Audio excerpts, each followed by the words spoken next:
এই যে পয়লা বৈশাখ 31 নাইট করি, এটা হলো প্যাগান ধারণা, প্রকৃতি পূজা। সেটা কি? বছরের শুরুর দিনে আমরা যদি খুব ভালো করি তাহলে পুরো বছর ভালো থাকবে। আমরা এখন বলি আমাদের বিশ্ববিদ্যালয়ে ছেলেরা লেখে বিজ্ঞান ভিত্তিক শিক্ষা চাই, তো ভালো কথা, লেখা হলো ইসলামী লাগবে না এই জন্য লেখে। তাছাড়া বলেন তো, আমরা যখন বলি এসো হে বৈশাখ, এসো এসো এসো, এটা তো বিজ্ঞান ভিত্তিক। বৈশাখ তো শোনে, বৈশাখ শোনে না? কি উদ্ভট! সেই বর্বর যুগের বর্বর প্যাগানিজম আমরা ডেকে আনিছি, বৈশাখকে ডাকছি এসো হে বৈশাখ, এসো হে বৈশাখ। তার আগে ছিল, আমাদের দেশেও ছিল, বৃষ্টি না হলে গায়ে কাদা মাদা মাখতো, জানেন আপনারা?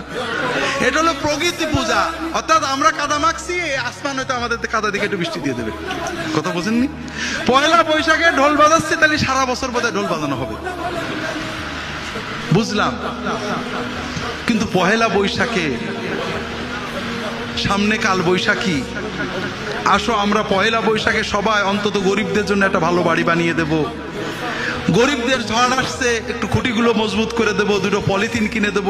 বছরের প্রথম দিন আমরা মানব সেবা দিয়ে, কল্যাণ কর্ম দিয়ে শুরু করবো, যেন পুরো বছর ভালো থাকে। কেউ বলে নাকি? কারণ এই কথা বললে তো ভিসা নেই, বাণিজ্য চলে না। খাও খাও, পয়লা বৈশাখে যদি শাড়ি একটা না দিতে পারো তাহলে দড়ি একটা কিনে দিও। বড় দুঃখ, বর্বরতা, বর্বরতা, একেবারে পুরো দেশটাকে বর্বরতায় ভুলে দিয়েছে। বিশ্বাস করেন ভাইরা, কোন সভ্যতা আর নেই